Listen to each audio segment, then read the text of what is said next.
ओम शांति। 11 फरवरी 2025 की साकार मुरली से होमवर्क। आज की मुरली से हम लक्ष्य लेंगे भविष्य में ऊंच पद प्राप्त करने के लिए विकारों पर विजय प्राप्त कर पावन बनने का पुरुषार्थ करना है। आज की मुरली से हम विशेषता लेंगे ब्रह्मा बाप समान हांजी का पाठ पक्का करना है। हांजी का पाठ पक्का करने के लिए एक युक्ति बताई, एक ने कही दूसरे ने मानी, तो स्व की भी उन्नति होगी और सेवा में भी उन्नति होगी।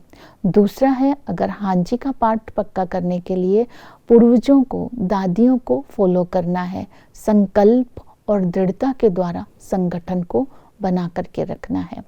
इसके साथ आज हम स्वमान लेंगे, मैं सुख स्वरूप आत्मा हूँ। मन मना भव मंत्र के द्वारा सुख के सागर में समाकर आने वाली दुख की लहरों को जंप करके पार करने वाले खेल का अनुभव करने वाली मैं आत्मा हूँ।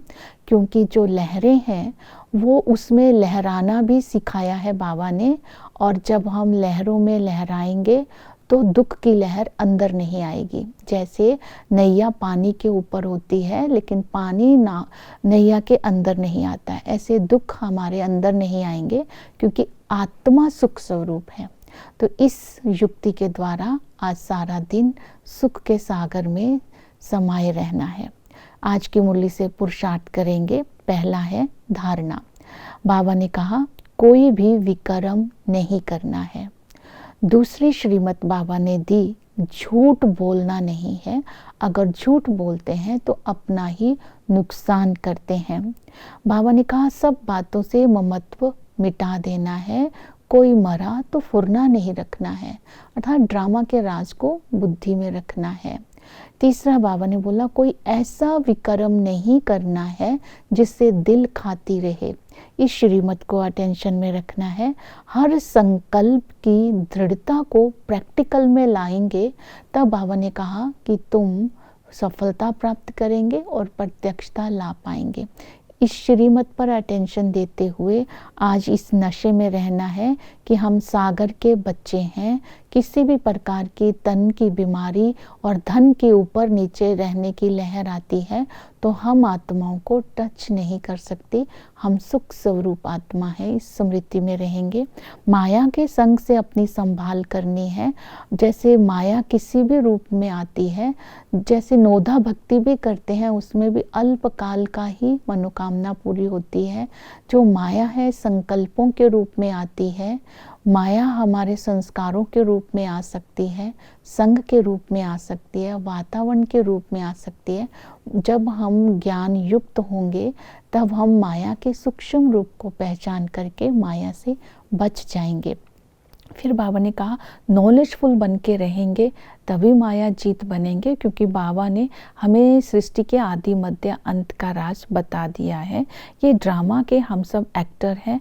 आदि में लक्ष्मी नारायण का राज्य था, पावन खंड था और वहाँ कोई और खंड नहीं था।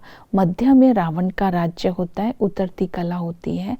अंत में बाबा आकर आदि सनातन देवी देवता धर्म की स्थापना करते हैं। भारत को साहूकार बनाने का हम बनाते हैं और हमें विश्व का मालिक बनाते हैं। इसीलिए नॉलेजफुल बनकर रहेंगे तो माया जीत बने रहेंगे।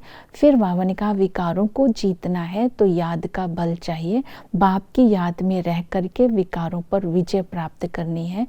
फुरना रखना है याद करके पावन बनने का। इसके लिए रिफ्लेक्शन करनी है, सारा दिन हम कितनी देर याद में रहते हैं। दूसरी विधि है आत्म अभिमानी परमात्म अभिमानी बन करके बाप की याद में रहना है। मैं आत्मा छोटी सी बिंदु हूँ, मेरा रहने का स्थान परे ते परे शांति धाम है। बाप भी निराकार है, सूक्ष्म है, छोटा सा बिंदु है। उस बिंदु का नाम और रूप मनुष्य से न्यारा है। और बाबा इस समय हमें उस बाबा के साथ जब हम योग लगाते हैं तो उनके साथ हमारी सच्ची प्रीत होती है, तभी योग लग सकता है, क्योंकि हमें यथार्थ पहचान है। सच्ची प्रीत रख करके हम अपनी आत्मा को पावन बनाकर माया जीत बन जाते हैं।